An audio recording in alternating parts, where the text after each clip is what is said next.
ప్రతి ఉగాది సంవత్సరానికి ఒక కొత్త పేరు ఉంటుంది. పోయిన సంవత్సరం పేరు క్రోధి, ఈ ఉగాది సంవత్సరం పేరు విశ్వవసు. అసలు ఈ పేర్లన్నీ ఎలా వచ్చాయి? ఒకరోజు నారద ముని విష్ణుతో మీ మాయలు లీలలు ఎవరి దగ్గరైనా పని చేస్తాయేమో కానీ నా దగ్గర పనిచేయవని గొప్పగా చెప్తాడు. అప్పుడు విష్ణు నారద ముని ఈ సెలయల్లో స్నానం చేసి రమ్మని పంపిస్తాడు. నారద ముని సెలయల్లో మునిగి తేలగానే ఒక కన్యగా మారిపోయి తన గత జన్మ మొత్తం మర్చిపోతాడు. ఆ కన్యని ఒక రాజు చూసి ఇష్టపడి పెళ్లి చేసుకుంటాడు. తరువాత వాళ్ళకి 60 మంది సంతానం పుడతారు. ఒక యుద్ధంలో ఆ రాజుతో పాటు తన 60 మంది పిల్లలు మరణిస్తారు. ఆ బాధ తట్టుకోలేక రాణి విష్ణుని ప్రార్థిస్తుంది. అప్పుడు విష్ణు ప్రత్యక్షమై, ఓ నారదముని, నువ్వెవరో నీకు గుర్తులేదా అని అంటాడు. వెంటనే ఆ రాణి నారదమునిలా మారిపోతుంది. మీ మాయ నా దగ్గర పనిచేయదు అన్నందుకు క్షమించండి, మీ మాయ నుండి ఎవ్వరు తప్పించుకోలేరని నారదముని అంటాడు. కానీ ఒక తల్లిలా మారిన నేను 60 మంది సంతానం చనిపోవడం తట్టుకోలేకపోతున్నా అంటాడు. అప్పుడు విష్ణువు నారదముని కుమారుల పేర్లు ఉగాది సంవత్సరాల పేర్లుగా మారుస్తారు. అలా మనకు 60 ఉగాది సంవత్సరాల పేర్లు ఉంటాయి. ప్రతి సంవత్సరం ఒక కొత్త పేరు ఉంటుంది. 60 పేర్లు పూర్తయ్యాక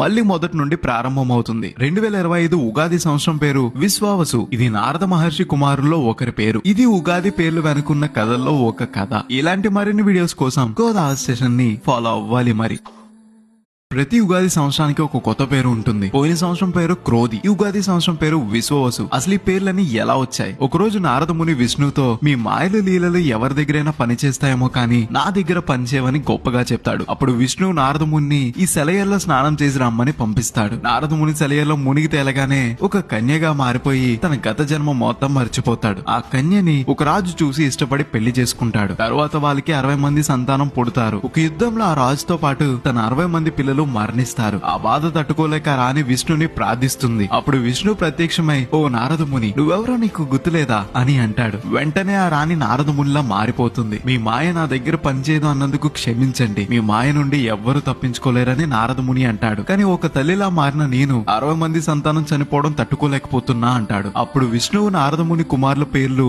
ఉగాది సంవత్సరాల పేర్లుగా మారుస్తారు. అలా మనకు 60 ఉగాది సంవత్సరాల పేర్లు ఉంటాయి. ప్రతి సంవత్సరం ఒక కొత్త పేరు ఉంటుంది. 60 పేర్లు పూర్తయ్యాక మళ్లీ మొదటి నుండి ప్రారంభమవుతుంది. 2025 ఉగాది సంవత్సరం పేరు విశ్వావసు. ఇది నారద మహర్షి కుమారుల్లో ఒకరి పేరు. ఇది ఉగాది పేర్లు వెనుకున్న కథల్లో ఒక కథ. ఇలాంటి మరిన్ని వీడియోస్ కోసం గోదా స్టేషన్ ని ఫాలో అవ్వాలి. మరి